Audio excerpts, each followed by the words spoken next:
Resistirse al cambio es natural, especialmente cuando se trata de eventos inesperados. Así como en la vida personal, las organizaciones y empresas afrontan procesos de transformación. La gestión del cambio nos ayuda a analizar y trabajar con la resistencia al cambio en las organizaciones con modelos aplicables como es el caso de las etapas del proceso de duelo descrito por Kubler-Ross. Y es que cuando hay un cambio, en mayor o menor medida tenemos una sensación de pérdida, y es importante que podamos reconocerlas. Hola, somos Aprendices Sena. Hoy les hablaremos acerca de los pasos para la gestión del cambio. Toda organización necesita cambiar para adaptarse, crecer y sobrevivir, pero el cambio no ocurre por sí solo, hay que gestionarlo. Hoy hablaré de 3 roles clave en el proceso: el líder que lo impulsa, el equipo que lo vive y quien lo acompaña hasta consolidarlo. Y lo haré con base al modelo que el de Kurt Lewin y enfoques prácticos que transmiten la teoría en acción. Vamos, comencemos con el primer paso.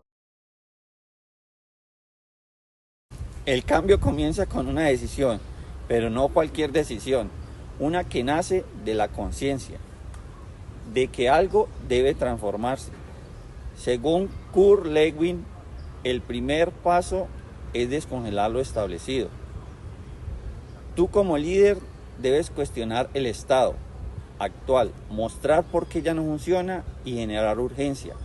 Esto requiere una visión clara. ¿Qué queremos lograr? ¿Por qué es necesario? ¿Cómo se verá el futuro? Esa visión debe ser compartida, inspiradora y repetida con convicción. Pero también necesitas credibilidad. El documento lo dice claro. El liderazgo debe ser visible, coherente y comprometido. No basta con hablar del cambio, hay que encarnarlo. Y algo fundamental, anticipa la resistencia. Toda transformación genera miedo, dudas, incluso rechazo. Tu rol es entender esas emociones, abrir espacios de diálogo y convertir la resistencia en energía para avanzar. Recuerda, el cambio no se impone, se lidera. Yo continuaré con el segundo paso, acompáñenme. Ustedes son quienes hacen que el cambio se vuelva realidad. Después de descongelar viene el segundo paso del modelo de Lewin, el movimiento. Aquí es donde todo se pone en marcha. El documento enfatiza que el cambio debe ser participativo. No se trata de seguir órdenes, sino de construir juntos. Por eso deben estar informados, involucrados y empoderados. La comunicación es clave. Deben saber qué está pasando, cómo le afecta y qué se espera de ustedes. Pero también deben tener voz, expresar sus dudas, aportar ideas, señalar riesgos. El cambio no es técnico, es emocional, puede generar ansiedad, pero también entusiasmo. Si se sienten escuchados y valorados, el cambio se convierte en una oportunidad de crecimiento. Y no olviden, el cambio requiere aprendizaje, nuevas habilidades, nuevas formas de trabajar, nuevas formas de pensar. Abrirse al cambio es abrirse al desarrollo. Siguiendo de mis compañeros, yo les estaré hablando del tercer paso. Comencemos. Bueno, tu rol es garantizar que el cambio no se pierda, que se consolide. Aquí es donde entramos en la tercera fase del modelo de Lewin, que se llama el recongelamiento. Esta nos quiere decir que debemos estabilizar el nuevo estado para lograrlo. Y para esto necesitamos indicadores claros, porque ¿cómo sabremos que el cambio está funcionando? ¿Qué comportamientos queremos ver? ¿O qué resultados esperamos de este? Pero no todo lo podemos medir en cifras. También hay que observar actitudes, también hay que observar relaciones, observar dinámicas, ya que el cambio profundo se nota en cómo las personas piensan, cómo las personas actúan. El documento nos señala que el seguimiento debe ser constante, que debe ser flexible, que debe ser humano, y si algo no funciona, se ajusta.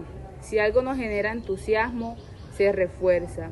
Y algo esencial que debemos hacer es celebrar los logros, reconocer los avances por más pequeños que sean. Estos van a fortalecer la motivación y también va a reafirmar el compromiso. Nuestra tarea es cuidar el proceso, sostenerlo y convertirlo en cultura. Bueno, gestionar el cambio organizacional no es solo aplicar un modelo, también es entender a las personas, ponerse en su lugar, es liderar con propósito, al igual que acompañar con sensibilidad, acompañar con visión y participación y realizar seguimiento. El cambio deja de ser una amenaza y esta pasa a ser una oportunidad.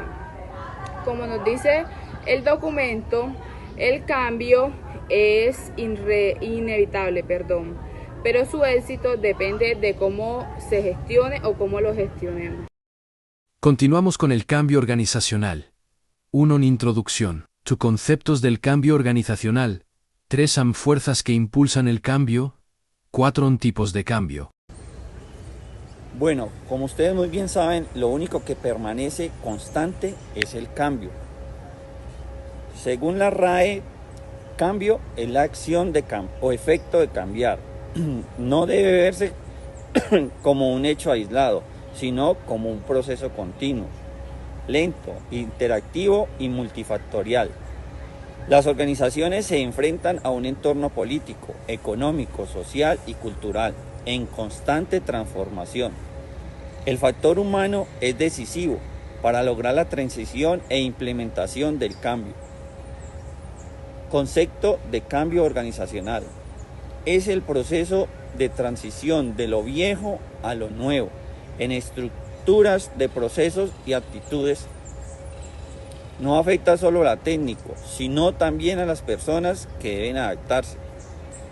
Todo cambio requiere tiempo, ajuste, comunicación clara y bidireccional, involucramiento y negociación con el personal. Fuerzas que impulsan el cambio. Las externas, políticas, económicas, sociales, tecnológicas y científicas y de mercado. La empresa tiene poco control sobre ellas, pero debe adaptarse si quiere sobrevivir.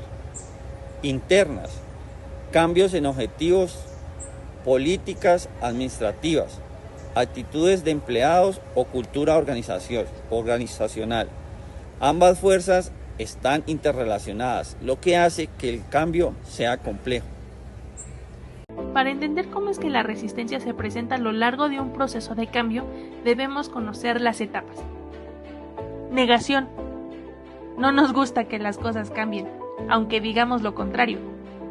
Es por eso que es común que siempre tratemos que las cosas vuelvan a la normalidad. Enojo y culpa. Una vez que se asume que las cosas no pueden volver a ser como antes, nos enojamos debido a las dificultades que implica un proceso de adaptación, y probablemente tratemos de señalar a los culpables del cambio. Negociación. Comenzamos a tener un balanceo por parte de los receptores del cambio, es decir, se consideran los beneficios y se contraponen ante los retos que el proceso conlleva. Depresión y confusión. Este es el momento en el que empezaremos a extrañar lo que estaba antes, y se manifestarán las inseguridades respecto a si la meta del cambio realmente vale la pena. Aceptación. Cuando se supera la caída en la curva es cuando por fin podemos hablar de un periodo de aceptación. Recuerda que esta fase no implica la total y plena asimilación del cambio. La aceptación significa asumir las nuevas circunstancias y estar dispuesto a vivir con estas. Seguimos con lo siguiente. 5 consideraciones generales. 6. Resistencia al cambio. 7. Estrategias para superarla. 8. Agentes del cambio. Bueno, tenemos las consideraciones generales. Todo cambio afecta a la empresa en su conjunto, ya que este es un proceso emocional e intelectual, parte de los individuos antes que de la organización. Requiere tiempo y suele ser irreversible. No se dirige, se facilita. Este es un reto tanto humano como técnico, y su éxito depende de la participación activa de las personas que hay en la organización. Seguimos con la resistencia al cambio. La resistencia al cambio es natural sentir miedo, desconfianza, pérdida de seguridad. Existen varios tipos. Está el tipo lógico, que nos habla de tiempo y esfuerzo de adaptación. La psicológica, que nos habla de miedo a lo desconocido. La sociológica, que nos habla de intereses y los valores del grupo, y los factores que generan son los económicos, genera incomodidad, incertidumbre por relaciones personales, resentimientos y sindicatos. Bueno, estrategias para superarlo.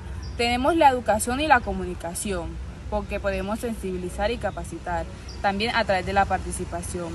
Compromisos desde el inicio, facilitación y apoyo, acompañar y reconocer los logros. Técnicas de gestión, podemos estar utilizando la coerción, intervención, participación, persuasión y negociación. Bueno, agentes de cambio. Están los internos, que son los que conocen la cultura y procesos, pero pueden tener limitaciones de credibilidad. Y están los externos, que estos tienen más experiencia en innovación e imparcialidad, aunque desconocen detalles de internos. 9. Fases del proceso del cambio. Fases del proceso del cambio. 1. Preparación, diagnóstico de problemas, comunicación de la necesidad, creación de una coalización conductora. 2. Implementación, comunicar la visión, empoderar a los empleados, generar logros a corto plazo. 3. Seguimientos, consolidar los cambios en la cultura, mantener sentido de urgencia y aprendizaje continuo. Modelo de Lewis, de congelar, mover, recongelar. Siempre debes considerar que la curva del cambio puede variar en medida del impacto que éste puede tener en la vida personal y profesional de los involucrados. Por ello, es fundamental conocer estas etapas para apoyar a nuestros equipos durante todo el proceso. Bueno, hay varios tipos de cambio. Primero, el evolutivo, que es lento, moderado y con variaciones mínimas. Segundo, revolucionario, que es rápido, brusco y con fuerte resistencia.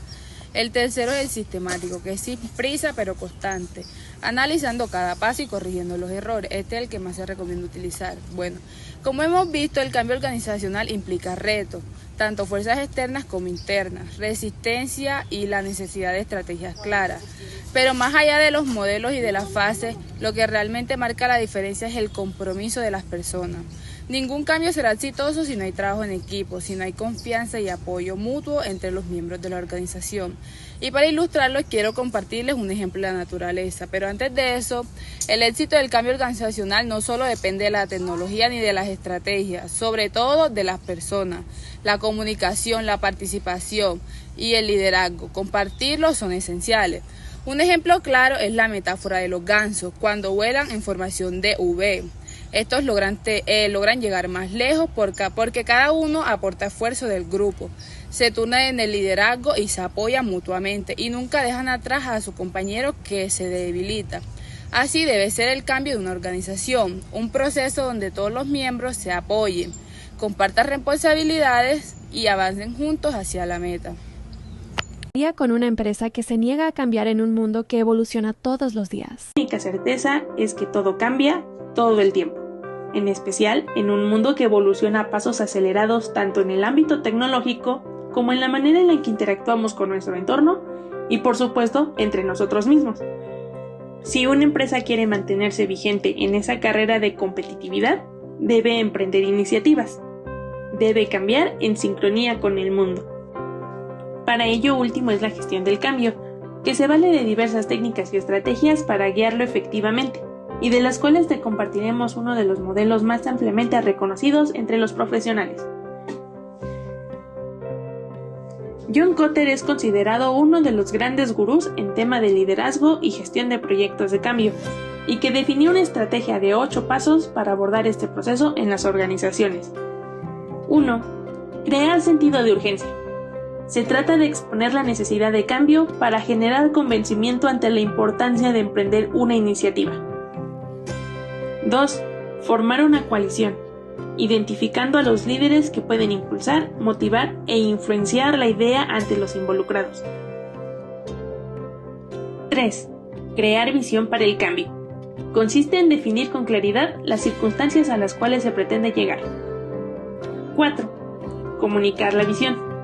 Es obvio que hay que exponer fuerte y constante las ventajas de lograr el proyecto. 5. Eliminar los obstáculos. Hay que trabajar en comportamientos y circunstancias específicas que suponen un riesgo y propician la resistencia a una iniciativa de cambio. 6. Asegurar triunfos a corto plazo. En un proceso largo es especialmente necesario definir hitos, y celebrar esos logros parciales para mantener elevada la motivación. 7. Construir sobre el cambio.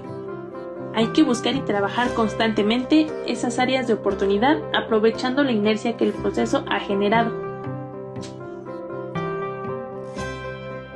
8. Una vez que se ha implementado la idea y que se lograron las nuevas circunstancias, es de suma importancia integrar la cultura del cambio como parte de la organización para continuar evolucionando.